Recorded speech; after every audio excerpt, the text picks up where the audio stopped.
ዌት ክብደት ለመቀነስ ይጾማል ዳያቤቲክን ሪቨርስ ለማድረግ ይጾማል ደግሞ አንግዛይቲ ዲፕሬሽን ያለው ሰው በጾም ሊያስተካክል ይችላል ምክንያቱም ጾም በጣም ፓወርፉል የሆነ ቱል ነው ጤናችንን ያጣነውን ጤና ለመመለስ እንዳንታመም ደግሞ የሚረዳን የሚገርም ሰዎች አቴንሽን ያልሰጡት ቱል ነው መሳሪያ ነው እና እንዳያችሁት ክብደት ለመቀነስ የተለያዩ ሜዲኬሽኖች እየተወሰዱ ነው በኋላ ቆይተውኛን አደጋ ላይ ሊጥሉ የሚችሉ ማለት ነው ኢንሱሊን ካልተመረተ ስኳራችን ስቴብል ነው የሚሆነው ስኳር ኢንሱሊን ከፍ ሲል ከፍ ይላል ሬዝ ያደርጋል እና እሱ አንድ ነው ትልቅ ጾም የምንጾም ሰዎች አለን 72 ሰዓት ከሄድን ከዛም በላይ 5 ቀን 6 ቀን ፋስት አደርጋለሁ ብለን የምናስብ ሰዎች በጣም ጥንቃቄ ማድረግ አለብን ምክንያቱም ሴቶች ሆርሞን ስላለ ያንን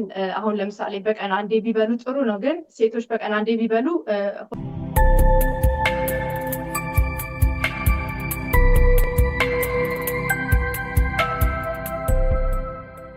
ሰላም ጤና ይስጥልኝ ውድ እናት ለእናት ቤተሰቦች እንኳን ወደዚህ መጣችሁ ስላያችሁ በጣም ደስ ብሎኛል እንግዲህ ይሄ በየሳምንቱ ይዘላችሁ መቀርበው በጣም ይጠቅማል ብዬ የማስበውን ቁም ነገር ነው ይዤላችሁ መመጣው እኔንም ያስተማሩኝን ነሄንን ቪዲዮ ሼር ሰብስክራይብ ላይክ በማድረግ ጀምሩት እንግዲህ ዛሬ ይዤላችሁ የመጣሁት በእናንተው ጥያቄ መልሰሽ አምጪልን እንዳላችሁ በአላችሁት መሰረት በፕሮሚስ መሰረት መተናል አዜብ ለዚህ ቤት አዲስ አይደለችም አዜቢና ሾው በመባል ታወቃለች ቲክቶክ አላት ዩቲዩብ አላት እሱንም እየሄዳችሁ ዲስክሪፕሽን ላይ እናደርግላችኋለን የተለያየ ጥያቄ ሲኖራችሁ ወደዛ መሄድ ትችላላችሁ አሁን አዜቢና አለች አዜቢና ራስሽን አስተዋውቂ ለቤቱ አዲስ ባትሆኝም አዲስ የሚያዩሽ ሰዎች ስላሉ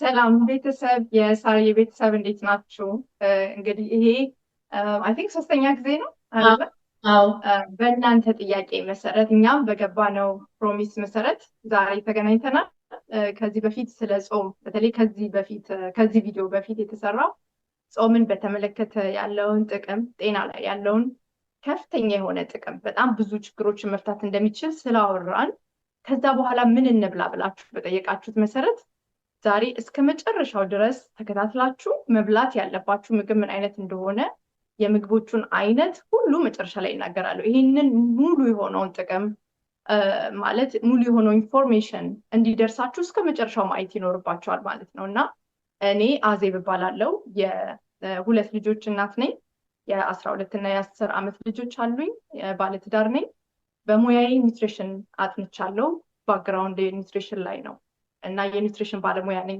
ዩቲዩብ ላይ አዜቢና ሾው የሚባል ዩቲዩብ ቻናል አለ እዛ ላይ እንግዲህ ማናት የሚለውን ሄዳችሁ ስራዬን ተመልከቱ ቲክታክ ላይ እንዲሁ አዜቢና ሾው በሚል ታይትል ቲክታክ አለ የቲክታክ ፔጅ አለ እሱንም ሄዳችሁ አይታችሁ እንግዲህ ስለኔ የተወሰነ ማወቅ ይቻላል ሙያዬ ኒውትሪሽን ነው መልካም አዜብዬ እንኳን ደህና መጣሽ እንደገና ተመልሰሽ ስለመጣሽ በጣም ደስ ብሎኛል እንግዲህ ባለፈው ስለ ጾም በደንብ ዝርዝር አውርተናል ለምን እንደሚያስፈልግ ምክንያቶቹን ሁሉ አስበናልና ዛሬ አናወራም ስለሱ ዛሬ የምናወራው ከዛ በኋላ ስለምትመገቡት ምግብ ነውና ከዛ በኋላ መመገብ ያለብን ምግቦች ምንድናቸው የሚለው ነውና እንግዲህ መጾም በጣም ጥሩ ሆኖ ሳለ እንግዲህ እንጾማለን ያው ሰዓቱንም ምንም ተናግራለች ባዘላይ እና ጾመን ከጨረሰን በኋላ ውጤቱ እንዲያምር ምን እንብላ በምን ጾም ይፈታ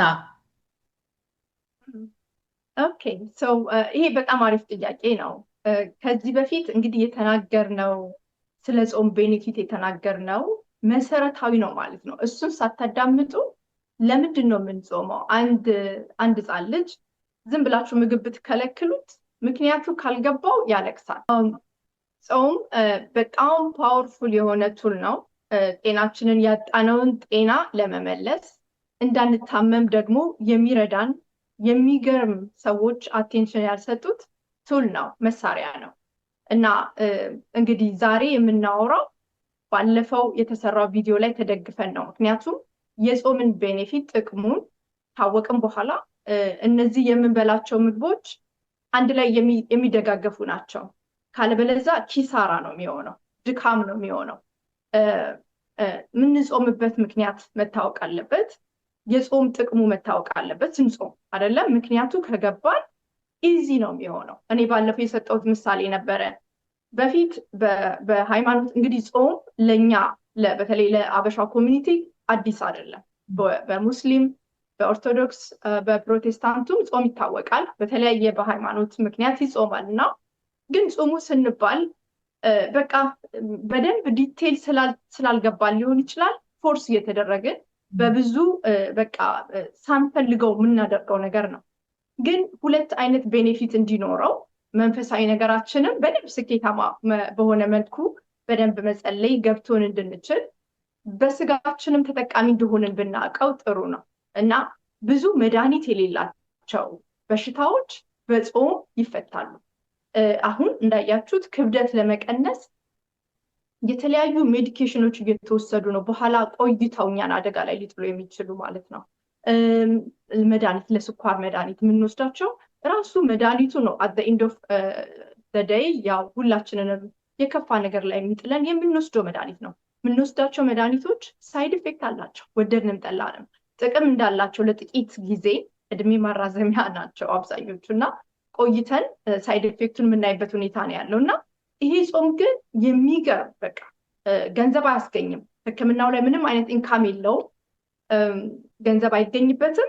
እኛንም ኮስት አያደርገንም። የእኛን ጥንካሬ ብቻ ነው የሚጠይቀው እና ምን አይነት ቤኔፊቶች አሉት ጾም ምንድን ነው ብላችሁ ጥያቄ እንዳይፈጥርባችሁ ወደኋላ ሄዳችሁ ከዚህ በፊት የተሰራውን ቪዲዮ ተመልከቱ እና አንድ ዛሬ ላነሳላችሁ የምፈልገው ግን ምን ጾምበት ምክንያቱ ምንድን ነው? ምክንያት ሊኖረን ይገባል። ፋስት ስናደርግ ያስቀመጥነው ታርጌት ከሌለ አንቀጥልበት እና ስንጾም ታርጌት ሊኖረን ይገባል። አብዛኛው ጊዜ ፋስት የሚደረገው ጾም መልቲ ቤኔፊት አለው፣ ብዙ ቤኔፊት አለው። ከዛ ውስጥ እንግዲህ ምናልባት የምንጾመው ክብደት ለመቀነስ ይሆናል፣ የኢንሱሊን ሬዚስተንስ ሪቨርስ ለማድረግ ይሆናል፣ ስኳርን ራሱ ታይፕ 2 ዲያቤቲክስን ሪቨርስ ለማድረግ ይሆናል። ኢቭን ታይፕ 1 ዲያቤቲክስ ብዙ ኢንሱሊን ወደ ሰውነት ውስጥ እንዳይገባ ዲስፕሊን የምንሆንበት ሁኔታ ለመፍጠር ይሆናል። ቶፈጂ ሰውነታችን ራሱን ክሊን የሚያደርግበትን ሁኔታ ለማመቻቸት ይሆናል። ሪዝኑ ሊታወቅ ይገባል እና እንደዛ ሁኔታ ደግሞ የምንጾምበት ቀን ይጨምራል፣ ይቀንሳል። አሁን ለምሳሌ ከ16 እስከ 24 ሰዓት በቀን አንዴ ልትበሉ ትችላላችሁ፣ ወይ ደግሞ በቀን 2 ልትበሉ ትችላላችሁ። በዛ ጊዜ የምታደርጉት የአመጋገብ ልዩነት ብዙም አይደለም ማለት ጾማችሁ ኤኒ ታይም ጾማችሁ ስትበሉ የምትበሉት ጥሩ ኳሊቲ ቢሆን ጥሩ ነው። ግን አሁን ለምሳሌ 3 ቀን ድረስ ፋስት አድርጋችሁ ፋስቱን ጾሙን እንደፈታችሁ እንጀራ ብትበሉ ለጤናችሁ አደገኛ ነው፣ ችግር ውስጥ ሊጥላችሁ ይችላል። ጥቅም ጠብቃችሁ ኢቭን ከዛ የባሰ አደጋ ላይ ልትወድቁ ትችላላችሁ እና ልክ ጾሙ ኢምፖርታንት በጣም ጠቃሚ እንደሆነ ሁሉ ስትፈቱ ደግሞ ማድረግ ያለባችሁ ማወቅ በጣም መሰረታዊ ነው እላለሁ እና ወደ አንቺ ጥያቄ ልምጣ። ምን መለስኩልሽ? ጥያቄው ልክ ተጾሞ ከተበላ በጣም ኢምፖርታንት ነው የሚበላው ምግብ በጣም አስፈላጊ ነው እና እንዳልሽን እና ምን ምግብ ነው መበላት ያለበት? ምን አይነት ምግብ ይበላል ልክ ተጾሞ ሲፈታ? ኦኬ ጾም እንግዲህ ቀደም እንዳልኩት አይነቱ የምንጾምበት አይነት ይለያያል። አንዳንድ ሰው የሆነ የካሎሪ ደፊሲት እንዲኖር በቀን 3 ስንበላ የሚገባው ሰውነታችን ውስጥ የካሎሪ መጠንም እንደዛ ይጨምራል እና ሰውነቴን ለመቀነስ ፈልጊያለሁ እና አንዱን የምግቤን ፖርሽን ፒክ አድርጌ ቁርሴን ዘልዬ ከምሳ ጀምራለሁ ቢል የዛ ሰው ምግብ ምናልባት ምንም ላይቀየር ይችላል። እንጀራ በስጋ ወጥ የሚበላ ከሆነ እንጀራ በስጋ ወጥ እየበላ ግን አንዱን የካሎሪ እንትን ፒክ አድርጓል ማለት ነው። ሌላ ደግሞ በተለያየ ዲዚዝ ውስጥ ያለ ሰው አለ። የኢንሱሊን ሬዚስተንስ ለማስተካከል ስኳር ሪቨርስ ለማድረግ የሚፈልግ ሰው ኦልዌይስ ፋስቲንጉ በጣም ይጠቅማል። 24/7 ስንጾም ሁሉ ጊዜ ምንድነው የሚሆነው? ኢንሱሊን ከምግብ ጋር ነው የሚሰራው። ሰውነታችን ውስጥ ምግብ ሲገባ ኢንሱሊን ይመረታል። ያ የገባው ምግብ ኢንሱሊን ወደ ግሉኮስ ተቀይሮ ወደ ሴሎች ስለሚደርስ ያንን ስራ የሚሰራው ኢንሱሊን ነው። ግሉኮስ እና ኢንሱሊን እኩል ነው የሚነሳው ሰውነታችን ውስጥ እና ሳንበላ ቀረን ማለት ምንም ካልበላ ኢንሱሊን አይመረትም። ያ ማለት ስቶር የሚደረግ ነገር የለም። ትልቅ ቤኔፊት እናገኛለን። ስቶር የሚደረግ ነገር ከሌለ አንደኛ ክብደት እንቀንሳለን። ሌላ ደግሞ ኢንሱሊን ካልተመረተ ስኳራችን ስቴብል ነው የሚሆነው። ስኳር ኢንሱሊን ከፍ ሲል ከፍ ይላል፣ ሬዝ ያደርጋል እና እሱ አንድ ነው። ግን ጾመን አንዳንድ ጊዜ 24 ሰዓት ሙሉ ቀን ሳንበላ ውለን በጣም ተርበን ስለሆነ መተን የምንወድቅበት ምግብ በጣም መሰረታዊ ነው። ምክንያቱም ስኳሩን ለማዳን ከሆነ የኛ ታርጌት ስኳራችን ሪቨርስ ለማድረግ ከሆነ ታርጌታችን ኢንሱሊን ከምግብ ጋር ነው የሚነሳው። አይነት አለው። ግሉኮስ ካለ ከፍተኛ የግሉኮስ አይነት ያለባቸው ላይክ ፓስታ፣ ኢቨን እንጀራ፣ ጣፋጭ የሆኑ ፍሩቶች ከአቮካዶ እና ከሎሚ ውጭ ያሉ ፍሩቶች በሙሉ እነዚህ ፍሩቶች በሙሉ ጣፋጭ እጅግ በጣም ስዊት ስለሆኑ በባዶ ሆድ ቆይተን በምንበላበት ጊዜ ኢንሱሊን ኢሚዲየትሊ ነው ከፍ የሚለው። ስለዚህ ሪቨርስ ለማድረግ የምንፈልግ ከሆነ ምንበላው ምግብ ከቬጅቴብል መጀመር፣ ከሊፊ ግሪን ቬጅቴብል ቅጠላቸው ብዙ ካርብ ስለሌለው ከቬጅቴብል መጀመር፣ እዛ ላይ አቮካዶ ምናምን መጨመር ይቻላል። ከዛ ደግሞ ፕሮቲን መጨረሻ ላይ ካርቦሃይድሬት መብላት ካለብን ከምግቡ መጨረሻ ማድረግ። ያ ማለት መጀመሪያ ቬጅቴብል በልተን ከዛ ደግሞ ቆይተን ከአንድ ሰዓት በኋላ ከዛ ደግሞ እንደዛ አይደለም። ገበታችን ላይ ታችሁ ከሆነ አንዳንድ ሬስቶራንት እንዲያው ምግቡ ተሰርቶ እስከሚመጣ ቬጅቴብል ያቀርባሉ which is good። ዳቦ ምናምን ከሌለው ወይ ደግሞ ድሬሲንጉ የጣፈጠ ነገር ከሌለው ኖርማሊ ከሎሚና ከአቮካዶ ከተሰራ ጥሩ ነው። ጥሩ እንትን ነው። በቃ ያ እንደዛ አይነት ላይፍ ስታይል በጣም ጥሩ ነው። ቬጅቴብሉን ቀድመን እንበላለን። ከዛ ፕሮቲን ብቻ አሳ ሊሆን ይችላል፣ ችክን ሊሆን ይችላል፣ ሬድ ሚት ከፋት ጋር ሊሆን ይችላል፣ ጥብስ ሊሆን ይችላል፣ ብቻውን መብላት። ከዛ እንግዲህ እንጀራ በጣም አፍቃሪ ከሆነ መጨረሻ ላይ አንደኛ ቦታው ኦልሬዲ ተይዟል፣ ብዙ አንበላም ካርቦሃይድሬት። ደግሞ ሲቀጥል ደግሞ የግሉኮስ ስፓይኩን በ45% በደንብ ይቀንሰዋል ማለት ነው። ልክ ካርቦሃይድሬት እንደገባ ስፓይክ እንደሚያደርገው አይደለም። እና ይሄ ስቴፕ በጣም ጥሩ ጥናት ያለበት ጥሩ ሰፖርት የሚያደርግ ነው። 24 ሰዓት እና 16 ሰዓት የምትጾሙ ላይክ እንደ ለውፍረት እና ፕሪዲያቤቲክስን ሪቨርስ ለማድረግ ለምትፈልጉ ሰዎች ማለት ነው። ግን በዚሁ በመቀጠል ግን አላማችን አሁን አንዳንድ ጊዜ ደግሞ ትልቅ ጾም የምንጾም ሰዎች አለን። 72 ሰዓት ከሄድን ከዛም በላይ 5 ቀን 6 ቀን ፋስት አደርጋለሁ ብለን የምናስብ ሰዎች በጣም ጥንቃቄ ማድረግ አለብን። ጥቅሙ ከፍተኛ ነው። ቀኑን በጨመርን ቁጥር የፋስቲንግ ቀኑ በጨመረ ቁጥር ቤኔፊቱን በዛው ልክ ይጨምራል። ብዙ ኢቨን አላስፈላጊ የሆኑ እጢዎች ካንሰርን ሁሉ ሰፖርት የሚያደርግ ፕሮሰስ አለ ቀኑ በጨመረ ቁጥር። ግን ጾሙን ስንጾም እኔ በዛ ውስጥ ለረጅም ጊዜ ቆይቼ ስለማቅ 12ም ቀን በውሃ ብዙ ጾሞችን አደርጋለሁ። ያው ፐብሊክሊም ስላለ በጣም ብዙ ፔሸንቶች አሉ እኔ ጋ ፋስት እናደርጋለን፣ በየወሩ ፋስት እናደርጋለን። እና ይህንንም ለማየት ቲክታክ ላይ አዜቢና ሾው ብላችሁ ኑ ትሰማላችሁ ብዙ ኢንፎርሜሽን። እና ፋስት በምናደርግበት ጊዜ ብዙ ነገሮች ነው የሚሰማሽ። ትንሽ አሁን ለምሳሌ አንድ ሰው አሁን ኖርማል ምግብ በልተሽ እያለ ሰው አጠገብሽ ዳቦ ቢበላ የሆነ በቃ አንቺ ማትወጂውን እንኳን ቢበላ ምንም አይመስልሽም አሁን ኦልሬዲ ፉል ስለሆንሽ። በዛ ፋስቲንግ ጊዜ ግን ትንሽ ነገር ብርቅ ናት ላንቺ። ትንሽ በቃ ሁሉ ሰው የያዛት ነገር ምን አለበት በቃ ልምድ ቶሎ ቶሎ የማይበላው ነው ብቻ አንቺ ራስሽ ማለት በጣም የሚገርም አይነት የመብላት ፊሊንግ አለ በዛ ጊዜ። እና ጥንቃቄ ያስፈልጋል። ያ ሁሉ እየደከምንበት 5 ቀን መጾም ማለት በጣም ዋጋ ያስከፍላል። ከባድ ነው። ትልቅ ፔን ነው የምታልፊው። እውነት ለመናገር ጾም ስንጾም ያየው ሰው ያውቀዋል። እና በዛ ትግል ውስጥ አልፈሽ ስትበይ እዛ ጋር የጠበቅሽውን ቤኔፊት ለማግኘት መፍታት ባለብን ጊዜ በጣም ጥንቃቄ ያስፈልጋል። በምንጾምበት ጊዜ ምግቦቹ ማዘጋጀት አለብን። ስንፈታ የምንጠጣው እንደ ካጥንት ሾርባ ቦን ማሮ ስሎውሊ ተቀቅሎ በጣም ስሎውሊ። ቦን ማሮ ማለት የአጥንት መቅኔ የሚባለው ማለት ነው። ያ ጥሩ ኳሊቲ ያለው ግራስ ፌድ ግራስ ፊኒሽ ቢሆን ጥሩ ነው። እሱን ስሎውሊ ለ24 ሰዓት ዛሬ ጥዳችሁ እስከ ነገ ስሎውሊ ተቀቅሎ ተዘጋጅቶ ቢቀመጥ እና ከ5 ቀን በላይ ከሆነ 5 ቀን ምናምን ከሆነ በውሃ የቆያችሁት ሞር ጥንቃቄ ይፈልጋል።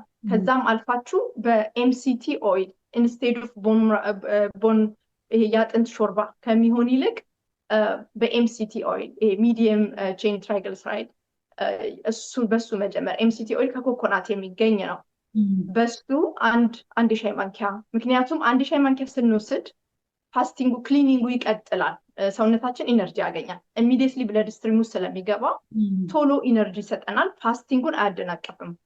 ጾማችን ይቀጥላል። እኛ ግን ኢነርጂ እናገኛለን።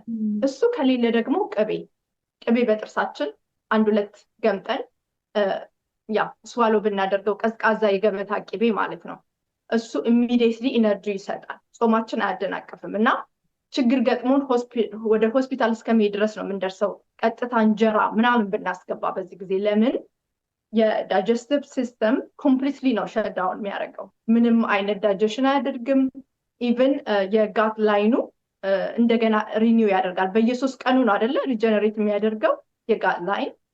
በምንጾምበት ጊዜ አዳዲስ ሴሎች ስቲም ሴል ክሬት ያደርጋል እና ያንን እንግዲህ ቤኔፊት ካገኘን በኋላ ማበላሸት የለብንም። we have to take care እና በቅቤ ወይ ደግሞ በኤምሲቲ ኦይል ጀምረን ከዛ የአጥንት ሾርባ ቀኑን ሙሉ እስከ ማታ ድረስ በጣም ሶፍት የሆኑ ምግቦችን ነው መብላት ያለብን እና ከዛ በኋላ ጋታችን ሪጀነሬት ስለሚያደርግ ያንን አጋጣሚ ተጠቅመን ፈርመንት የተደረገ ምግብ እንደገና ባክቴሪያዎችን መመለስ፣ በደንብ ጤናማ የሆኑ ባክቴሪያዎችን መመለስ። ለምን አሁን ኖርማል ዳይት ላይ ስንኖር ጀስት የትኛውም ጤናማ ያልሆነው ባክቴሪያ ይኖራል።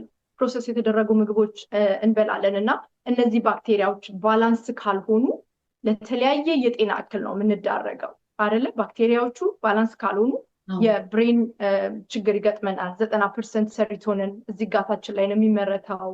ቆዳችን አንሄልዚ ነው የሚሆነው። ብጉር ምናምን ይወጣል አይደለ? ቲኔጀሮች ላይ ብዙ ሜንታል ኢሹ ባክቴሪያዎች በጣም መሰረታዊ ናቸው ለብዙ ነገር። በእነሱ ዙሪያ እያወራን ስላልሆነ ነው እና እነዚህን አጋጣሚዎች ተጠቅመን ባክቴሪያውን እንደገና ሪፕሌስ ማድረግ ይቻላል።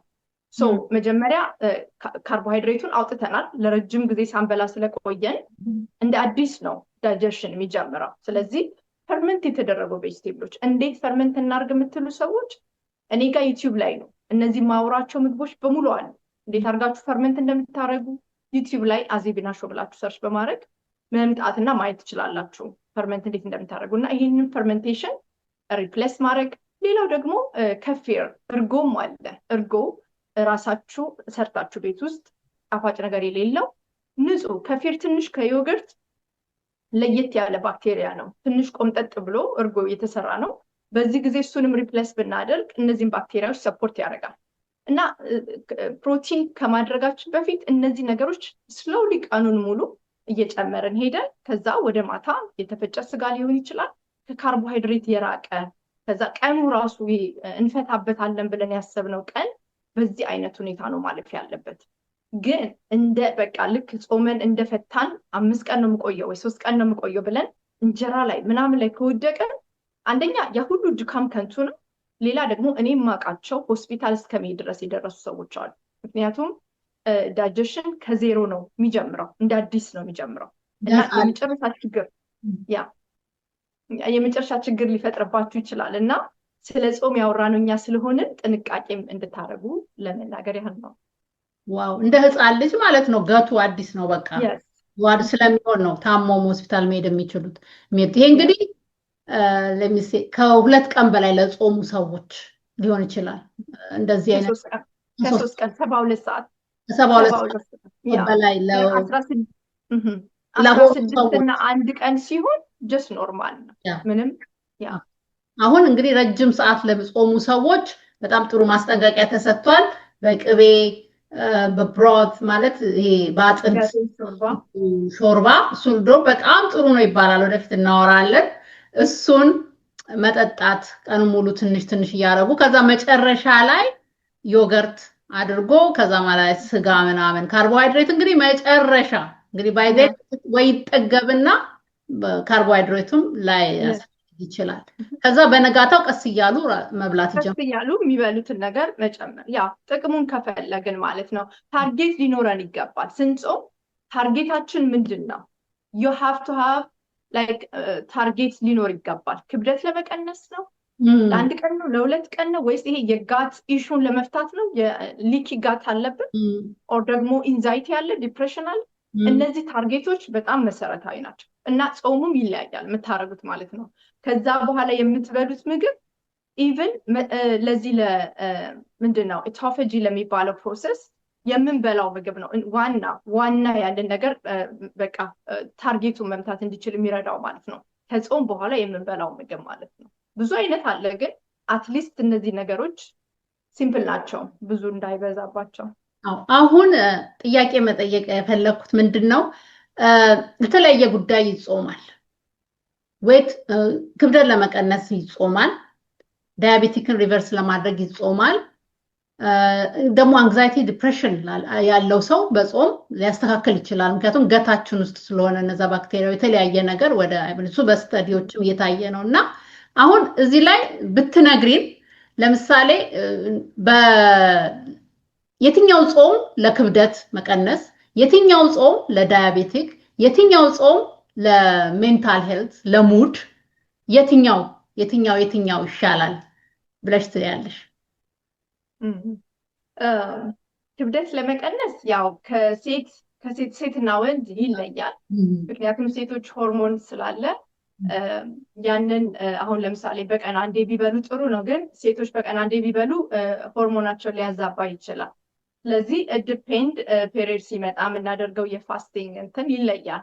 ስቴፑን ጠብቀን መሆን አለበት። ግን ኢንጀነራል ለወንዶች ምንም እንደዚህ አይነት ችግር ስለሌለባቸው በቀን አንዴ ክብደት የተቸገረ ሰው ኦር ደግሞ ፕሪዲያቤቲክስ ሌሎችም ብዙ የማይታወቁ ስብስብ ያሉ በሽታዎች ካሉ ምግቡን በቀን አንዴ አድርጎ አሁን አንዳንዴ ካርቦሃይድሬት ኮምፕሊትሊ ማስወገድ የማያዛልቅ ይሆናል ለብዙዎች አንለስ ሲሪየስ የሆነ የጤና ኢሹ ከሌለባቸው እና በዛች በሚችሏት ታይም በቀን አንዴ 24 አወር አለ።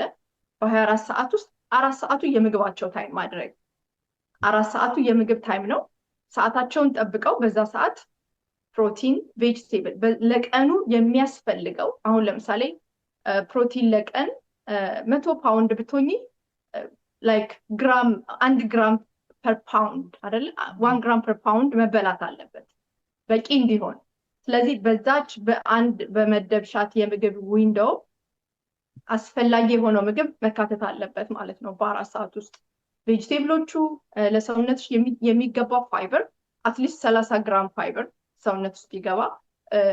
ከዛ ፕሮቲን ፋት ሰውነት ሪኳየር የሚያደርጋቸው አሉ አይደለ? ያለሱ መንቀሳቀስ አንችልም። አንዳንድ ነገሮች ታይሮይድ ፋንክሽን እንዲኖር ሴሊኒየም ላይክ ሴሊኒየም ዚንክ ሁሉ ነገር ያለበት በቃ ለሁሉም ባዲ ለሶፍት ቲሾች ሁሉ ፋንክሽናቸውን በተገቢ ሁኔታ ማድረግ እንዲችሉ በዛ 4 ሰዓት ውስጥ በልተሽ ማጠናቀቅ ይኖርብሻል ማለት ነው።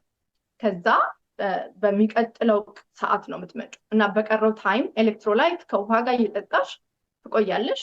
ተመልሰሽ በዛ ሰዓት ይሄ በቃ እድሜ የሚቀጥል ነው። ግሮዝ ሆርሞን በደንብ እንዲኖራቸው ያደርጋል። ቴስታስትሮን ብዙ ሆርሞን ኢምባላንስ ፐርፌክት ነው በቃ የሚሆነው። ለወንዶች በጣም አሪፍ ወይ ነው በቀን አንዴ እና ግን ምግቦቻቸው የተመረጡ መሆን አለባቸው። ለሴቶች ግን ትንሽ ሞዲፋይ መደረግ አለበት ሆርሞን እንዳያዛባ። አትሊስት በቀን 2 ጠዋት እንደተነሱ መብላት ያለባቸውን በልተው ከዛ በኋላ ከሰዓት በኋላ ገፋ አድርገው በራትና በምሳ አንዴ አድርገው በቀን 2 ማድረግ እና ሲበሉ እንግዲህ ሁሉ ጊዜ በተለይ እድሜ ከፍ እያለ ሲመጣ እድሜያችን ከ40 ዓመት ከ35 ዓመት በላይ ስንሆን ሰውነታችን ፋንክሽን የሚያደርገው እንደ ድሮ አይደለም። አሁን ለምሳሌ ፍሌክሰብል ነው። ካርቦሃይድሬትም ግሉኮስም ፋትም ለኤነርጂ ይጠቀማል። ከዚህ በፊት በሰራ ነው ቪዲዮ እና ያ ሁለቱንም የኤነርጂ ምንጭ ስለሚጠቀም በፊት early ቁጭ አንልም። ልጆች ወጣት ሆነን ምናምን ብዙ እንቅስቃሴ ስለሚኖር ካርቦን ሲጨርስ ወደ ፋቱ እየመጣ ኤነርጂውን በአግባቡ ይጠቀም ነበር ሰውነት። ግን ከፍያሽ ስትመጪ ሜታቦሊክሊ እንደ ድሮ ፍሌክሰብል አይደለም። ድሮ ስትበይ የነበረው እንጀራ አሁን እዚህ ጋር ቁጭ ይላል ሄዶ በቃ ስቶር ነው የሚደረገው። ለምን? የኢንሱሊን ሬዚስተንስ ክሬት ይደረጋል። አብዛኛው ጊዜ ሆስፒታልም ስትሄጂ ከ40 ዓመት በኋላ የተለያዩ ብለድ ወርኮች የሚታዘዙልሽ እድሜ ከ40 ዓመት በኋላ ብዙ በሽታ እንደሚመጣበት ስለሚታወቅ ነው። ግዴታ ግን አይደለም። እኛ አሰራሩን ስላላወቅን ነው እንጂ አሁን ለምሳሌ ጠዋት ላይ ገንፎ በቅቤ በልተሽ ከሆነ ወይ ደግሞ ቅንጬ በቅቤ የተሰራ በልተሽ ከሆነ ቅንጬ ውስጥ ወይ ገንፎ ውስጥ ያለውን ካርቦሃይድሬት ሲጨርስ ወደ ፋቱ መጥቶ ኢነርጂውን ክሊን እስከሚያደርግ አትጠብቂውም። ጠዋት ትበያለሽ፣ ምሳ ይደርሳል እንዴ፣ ምሳ ሰዓት እንዳት ምሳ ደረሰ ይበላል፣ እራት ደረሰ ይበላል። ግዴታ ነው የሚመስለው። ግን አስተውለን ያ የገባው ፋት ስራ ላይ ውሏል። ለዛ ነው ትራይግሊሰራይድ የሚባለው ደም ውስጥ ያለ ፋት ማለት ነው። ስራ ላይ ያልዋለ ፋት ማለት ነው። እሱ ኮሌስትሮሉን ኦክሲዳይዝድ ያደርግብናል። ስለዚህ እነዚህ ነገሮች በመታሰብ በቀን 2 ጊዜ እንድትበላ ያ የቀረው የገባው ሰውነቷ ውስጥ የገባው ስራ ላይ እንዲውል ጊዜ እድል መስጠት ማለት ነው። ስለዚህ አትሊስት በቀን 2 ብታደርገው ጠዋት ላይ ባትበላ የኮርቲዞል ሆርሞን ከፍ ይላል፣ ሆርሞኖቿን ኢምባላንስ ያደርጋል ለሴቷ። እና እሱ እንዳይሆን አትሊስት የተወሰነ ምግብ ጠዋት ላይ ከዛ አንድ ትልቅ ምግብ ከሰዓት በኋላ ብታደርገው በጣም በቃ ሄልዚ ሆኖ ሰው እንደተባለው ከ40 ዓመት በኋላ እድሜው ወደዚህ ገደል ይገባል ምናምን የሚባለው ነገር አይገጥመንም። እስከ 100 እስከ 200 ላይክ የድሮ ሰው እንደሚኖረው መኖር ይቻላል። እና አመጋገባችን ነው ብዙ እክል ውስጥ እያመጣ ያለው። አሁን ይሄ ዌት ሉዝ ለማድረግ ነው። ለሙድስ ያ ለሙድ ክብደት ለመቀነስ ለሚፈልግ ሰው ስኳር ሪቨርስ ለማድረግ ታይፕ 2 ዳያቤቲክስ ሪቨርስ ለማድረግ የሚፈልግ ሰው ግን አሁንም ከሴትና ከወንድ ይለያያል። ግን ኤኒ ታይም ታይፕ 2 ዳያቤቲክስ ማለት ሰውነት ውስጥ የሚገባው ኢንሱሊን ወደ ሴሎች መድረስ ሲያቅተው ወይ ደግሞ ሴሎች ለኢንሱሊን ምላሽ መስጠት ሲያቆሙ ማለት ነው። እና ይሄ ነገር አት ኤኒ ታይም ሀፕን ያደርጋል። ጾመሽ ውለሽን ብትበይ ሀፕን ያደርጋል። ሳትበይ ውለሽ ልክ ስትበይ ካርቦሃይድሬት ከሆነ የምትበይው ስፓይክ ያደርጋል። ያ ማለት ታይፕ 2 ዳያቤቲክስ ማለት በራሱ ግሉኮስ ወደ ሴሎች መድረስ ሲያቅታቸው ማለት ነው። ዳሴ በሽታ ኦልሬዲ አለ እዛ ሰው ውስጥ። እና ቅድም እንዳልኩት 2 አይነት የኢነርጂ ምንጭ የሚጠቀም ስለሆነ ሰውነታችን ይሄ 2 አይነት ኢነርጂ መጠቀሙ ለኛ ትልቅ ቤኔፊት ነው። ለዚህ ያ ካርቦሃይድሬቱ ለሰውነት መድረስ ካቃተው ሁለተኛውን የኢነርጂ ምንጭ ብናደርግ በጣም ፐርፌክት የሆነ ችግርን ለመፍታት የሚጠቅመን መንገድ ነው ማለት ነው። እና ጾሙ ጥሩ ነው፣ በቀን 1 ወይ በ2 ያርገን። ግን ስንበላ ደግሞ የምንበላው ምግብ ለኢንሱሊን ያለውን ሪስፖንድ በማስተዋል በጣም ሃይ ግላይሲሚክ ኢንዴክስ ያላቸው ምግቦች መወገድ አለባቸው። ሎ ግላይሲሚክ ኢንዴክስ ያለባቸው ምግቦች መምረጥ። እነሱ ለኢንሱሊን ያላቸው ሪስፖንድ ስለሚለያይ የሚመረተው የኢንሱሊን መጠን ልክ እንደምንበላው ምግብ ይለያያል። አሁን ለምሳሌ ፋት በጥርሳችን እየገመጥን ብንበላ ስቴብል ነው ኢንሱሊን፣ ከቦታውም አይነቃነቅም። ፕሮቲንም እንደዛው። ካርቦሃይድሬት ከሆነ ግን ያው ሮለር ኮስተር ነው የሚሆነውና እንደዛ ነው የሆነው። እና ለኢንሱሊን ሲሆን ምግቡ በደንብ መታየት አለበት። ኦኬ። ከዛ በኋላ የሚበላው ምግብ ከጾም በኋላ የሚበላው ምግብ የሚባለውን የማያወጣው ወዲያውኑ ኢንሱሊን ፈልጎ ኢንሱሊን የማያስፈልገው መሆን አለበት ማለት ነው። ከዛ በኋላ yes ከዛ የሙድስ ለሙድ አለ ለሙድ አሁን ለምሳሌ yes አሁን በጣም በኢንዛይቲ የሚጨነቁ ልጆች ወጣት ልጆች ካሉ ቁርሳቸውን ጠዋት ላይ ለነሱ ፋስት ማድረግም አይጠበቅም። ፕሮቲን እና ፋት ምግባቸውን ሁሉ ጊዜ ጠዋት ቁርሳቸውን በፕሮቲን እና በፋት እንዲጀምሩ ማድረግ እና ለነሱ አሁን ገና ለሚያድጉ ወጣት ልጆች ፋስት እንዲያረጉ ባናረጋቸው ግን በቀን 3 አትሊስት ያለ ስናክ በመሃል ምግብ ከገባ አንድ ችግሩ ምንድነው? ይሄ 1 ጉርሻም 2 ጉርሻም ቆሎም ይሁን ቡና ቁርስም ይሁን የምናስገባው ምግብ ወዴት ነው የሚሄደው? ኢንሱሊን ይፈልጋል ከደም ውስጥ ለመውጣት። ኢንሱሊን ደግሞ ኦልዌይስ ብሬን ላይ በጣም ትልቅ ኢምፓክት አለው የሚዋጅ ከሆነ እና በየታይሙ የምናስገባ ከሆነ ብሬን ስቴብል የሆነ ኢነርጂ ምንጭ ከሌለው አንድ ኢንዛይቲን ክሬት የሚያደርግበት አንዱ ወይ ነው። ስለዚህ ብሬናችን ስቴብል የሆነ ኢነርጂ እንዲኖረው ጠዋት ላይ የምንጀምርበት የምግብ አይነት በጣም መሰረታዊ ነው። ፕሮቲን እና ፋት ኮምፕሊትሊ አሁን ስጋው ላይ ያለ ጮማ ያለበት ስጋ ብንበላ፣ ቅቤ ብንበላ፣ ኤምሲቲ ኦይል ኤኒ ፋት ጤናማ የሆኑ ፋቶችን ስንበላ ወደ ጉበት ሄደው ከዛ ወደ ኪቶን ተቀይረው ነው ለብሬን የሚደርሱት። ያ ክሊን የሆነ ፊውል ነው፣ ስቴብል የሆነ ክሊን የሆነ ፊውል ነው። ስለዚህ ጠዋት ላይ ልጆች ፋት፣ ፕሮቲን ጤናማ የሆኑ ፋት እና ፕሮቲን ብቻ በልተው እንዲወጡ ያለ ካርብ ማድረግ። ከዛ በመሃል ስናክ ሳያደርጉ ምሳቸውን ደግሞ ካርቦሃይድሬት መብላት ካለባቸው ኢትስ ኦኬ። ምሳ ሰዓት ቁርስ በጣም መሰረታዊ ነው እና ለነሱ ከጾሙ ይልቅ በቀን 3 ግን በፕሮቲን መጀመሩ ጠዋት ላይ በጣም ጥሩ ወይ ነው።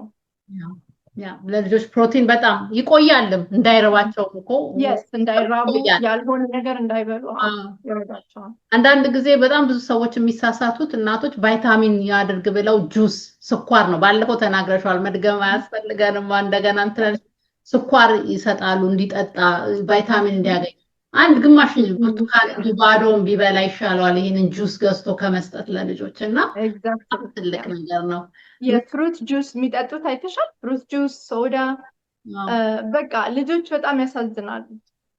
እና አንዳንድ ጊዜ ሙዳቸው ሃይፐር ሆኑ ሙዳቸው እንዲሆነ እስቲ መጀመሪያ ዳይታቸውን እናስተካክል፣ ከዛ የልጆቹ ሙድ ሲለወጥ እናያለን። ልጆች ላይ በደንብ ምግባቸው እናወራለን በሌላ ጊዜ በደንብ በሰፊው። አይ ሪሊ እነሱን ሰፖርት ማድረግ ፈልጋለሁ። በጣም እናወራለን።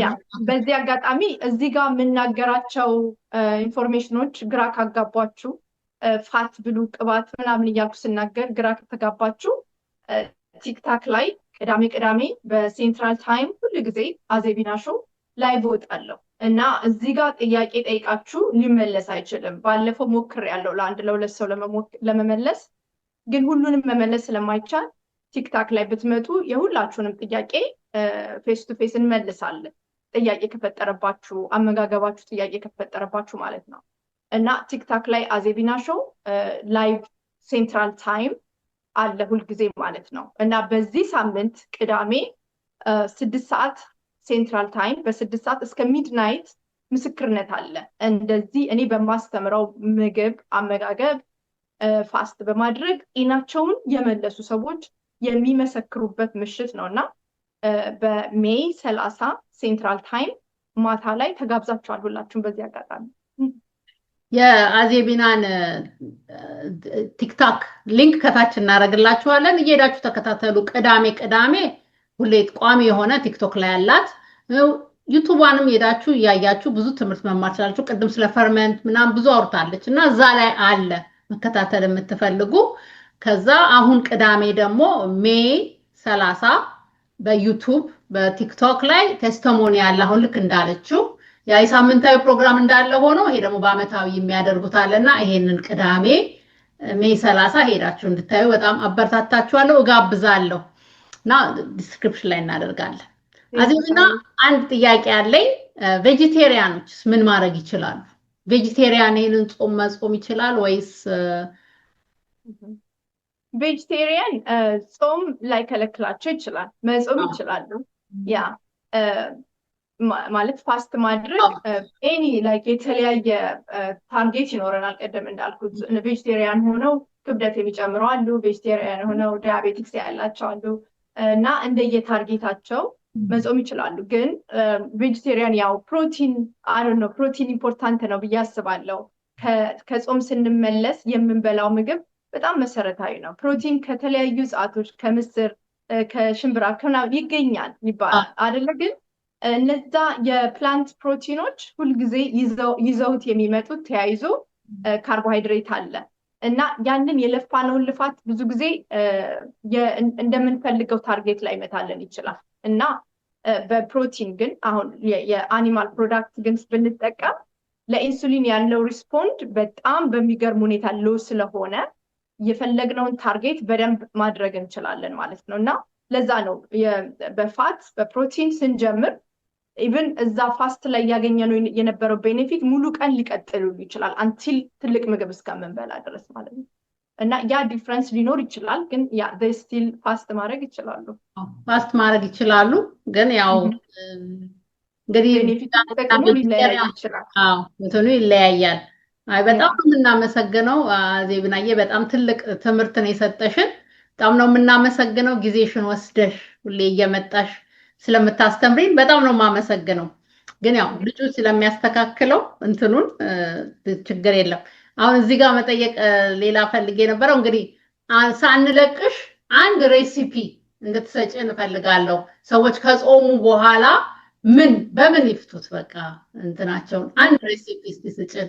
አይ ኖ ከቱሽ ላይ አለ ያ ችግር የለውም። ሰዎች ከጾሙ በኋላ ኢቭን ይሄ አሁን የምናገረውን 10 አይነት ብዬ ሰዎች ካታጎሪ ላይክ አሁን አንድ ምግብ ራሴን ስለሚያመኝ አንድ ምግብ ስኳር ስላለኝ ይሄ ሁለት አይነት ምግብ የሚባል ሳይሆን ካታጎሪዎቹ በደንብ የተቀመጡበት ቪዲዮ የተሰራ አለ ዩቲዩብ ላይ ቢሄዱ አዜቢና ሾው ብለው ሰርች ቢያደርጉ። ግን አሁን ጀነራል ሰዎች ከጾም በኋላ ቢበሉት ብዬ የማስበው የተወሰኑ ቲፕ ልስጥሽ። አሁን ለምሳሌ ስጋ፣ የእንስሳት ተዋጽኦ ስጋ በጣም ጥሩ ነገር ነው። ለምን? ኳሊቲው ወሳኝ ነው። ከብቶቹ የሚበሉት ነገር ምን እንደሆነ ቢታይ ጥሩ ነው። ምክንያቱም እነሱ የበሉትን ነው የሚሆኑት። የምናገኘውም ከስጋቸው ሳር ከበሉ ኦሜጋ 3 ፋቲ አሲድ ነው ያለው። በቆሎ ከበሉ የበሉት ምግብ ደግሞ በጣም ኮርን ጀነቲክሊ ሞዲፋይ የተደረገ ከሆነ ኦሜጋ 6 ፋቲ አሲድ ነው ስጋው። እና በዚህ ቢግ ዲፍረንስ ነው የምንበላው ስጋ።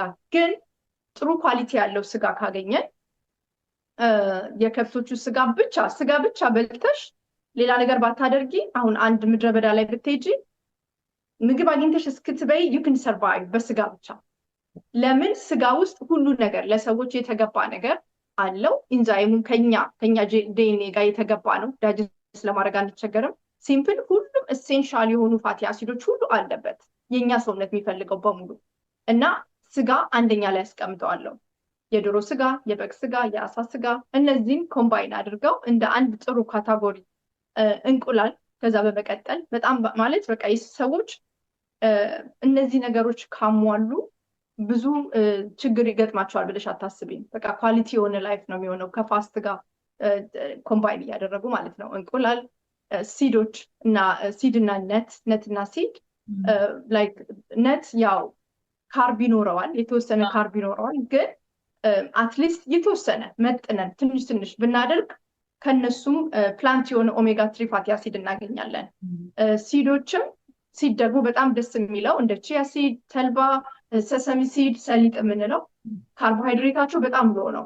ፋይበር ነው፣ ሆል ቲንግ ፋይበር ነው። ትፈልጊ ዳቦ ብትጋግሪበት፣ ብትበይ፣ በስሙዚ ብታደርጊ ምናምን ሎ ካርብ ግን በጣም ጥሩ ቤኔፊሻል የሆነ ፋት ያለባቸው ናቸው።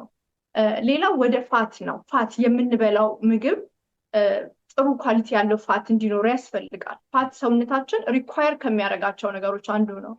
ግን መምረጥ ይኖርብናል። በተፈጥሮ እንግዲህ ከቤተሰብ የሚወረስ ነው። በሕክምናውም ፋት ይፈራል በጣም ግን እንደምናስበው አይደለም። ከብቶች ፋት ሰውነታቸው ላይ ፋት ፕሮዲውስ የሚያደርጉት ፋት በልተው አይደለም። ሳር የበላ ከብት ስጋ ውስጥ ፋት ይታያል፣ ግን ጮማ በልቶ አይደለም። ፋት ፕሮዲውስ የሚደረገው ፋት ስለበላን አይደለም። 100% ይሄ ትክክል አይደለም። ፋት በልተን ጮማ ሰውነታችን ውስጥ አይቀመጥም። ጮማ ወይም ፋት ክሬት የሚደረገው ሰውነታችን ውስጥ የሚፈጠረው ካርቦሃይድሬት፣ ጣፋጭ የሆኑ ነገሮች ስንበላ፣ በጣም ብዙ ስዊት የሆኑ ፍሩቶችን ስንበላ፣ የምንጠጣቸው ድሪንኮችም ጣፋጭ ከሆኑ ፕሮሰስ የተደረጉ ምግቦች ናቸው ወደ ፋት የሚቀየሩት በኢንሱሊን አማካኝነት። ይሄ ክሊርሊ እስራኤል ላይ እያየሁት ያለው ነገር ነው። እኔ ጋር ያሉ ሰዎች ጮማ ነው የሚበሉት፣ ፋት ነው የሚበሉት፣ በደንብ ነው የሚበሉት ፋት። በጣም ነው ሉዝ የሚያደርጉት ዌይት፣ ኮምፕሊትሊ ሉዝ ነው የሚያደርጉት። እና ይሄ የኛ አስተሳሰብ መቀየር አለበት። ዊኒድ ፋት፣ ሄልዚ የሆኑ ፋቶች ያስፈልጉናል። ፋቱ ግን መታየት አለበት። በተፈጥሮ የፋት ምንጭ መሆን አለበት። ተልባ የፋት ምንጭ ነው። ኦሊቭ ኦይል የፋት ምንጭ ነው። ስጋ ከእንስሳቱ ስጋ ጋር ተያይዞ የሚመጣው ጮማ የፋት ምንጭ ነው። አቮካዶ የፋት ምንጭ ነው። አሉ ብዙ አሳ፣ ዋይልድ አላስካ ሳልመን፣ እነዚህ ሁሉ የፋት ምንጮች ናቸው። ስለዚህ ምንጩ በእርግጥ ፋት ይገኝበታል ወይስ ደግሞ በቆሎ ተብሎ ቬጂቴብል ኦይል የሚባለው እዛ ሪል ኦይል ነው? እሱ ላይ ጥንቃቄ ያስፈልጋል። ምክንያቱም የምናውቀው በቆሎ ዘይት ከሱ ለማውጣት በጣም ብዙ ፕሮሰስ ይፈልጋል። በብዙ ሂት ውስጥ ነው የሚያልፈው እና እሱ ለጤናችን አደገኛ ነው። ስለዚህ እኛ እምነት ሊኖረን ይገባል። ቅቤ ስታዩት ፋት ነው፣ እውነት ነው። ከከብቶች ራሳችን ንጠን ምናምን የምናወጣው ቅቤ ነው። ይሄ ሪል ቅቤ ነው፣ ትክክለኛ የፋት ምንጭ ነው። ከፕላንት ግን ከቬጂቴብል ግን ኦይል ስለሌለ እኛ ነን ልንጠነቀቅ የሚገባው። የቬጂቴብል ኦይል ሲል መሸሽ ያለብን እኛ ነን። እሱ በጣም ሰውነትን ቻሌንጅ ያደርገዋል፣ ጉበትን ቻሌንጅ ያደርጋል፣ ኦክሴሎችን ኦክሲዳይዝ ያደርጋቸዋል። እና ከነዚህ ኦይሎች መጠንቀቅ እና ጥሩ ኳሊቲ ያላቸው ኦይሎችን መጠቀም ጥሩ ነው። ከዛ ደግሞ ቤሪዎች ላይክ ፍሩት መብላት ካለብን በጣም ግላይሲሚክ ኢንዴክሳቸው ሎ የሆነ የፍሩት አይነቶችን መምረጥ። እነዛም ስትሮበሪ፣ ቤሪ፣ እንጆሪ ብለን በአማርኛ የምንጠራቸው እነሱም ማድረግ። ያ ከብዙዎች በጥቂቱ ይሄን ይመስላል። እና እነዚህ ከጾም በኋላ ከነዚህ ምግቦች ውስጥ ኮምባይን አድርገን ብንበላ ጥሩ ነው እላለሁ። በጣም ቆንጆ እናመሰግናለን ዜቢና። እንግዲህ አዜቢናን መከተል አትርሱ። አዜቢናን ተከተሉ፣ እየሄዳችሁ እዛ ጠይቁ። እንደገና ትመጣለች፣ መተን ስለ ልጆች ስለ ሆርሞን እናወራለን። በጣም ነው የምናመሰግነው። ይሄንን ቅዳሜ ደግሞ 30 ሜይ 30 በ6 ፒኤም በሴንትራል ታይም 6 ፒኤም ሴንትራል ታይም ኢስተርን ታይም 7 ፒኤም መሆኑ ነው። ለዛ ተከታተሉ። ሁሌ ቅዳሜ ደግሞ ይሄ ካመለጣችሁ ሜይ 30 ድንገት ከሜይ 30 በኋላ የምታየው ከሆነ ሁሌ ቅዳሜ አዜቢና ሾው በሚል ቲክቶክ ላይ ትገኛለች። የተለያዩ ነገሮች ታስተምራለች። በጣም ብዙ ትማራላችሁ። አዜቢናን ተከተሉ፣ ለህይወት ይጠቅማችኋል ብዬ በጣም አበረታታችኋለሁ።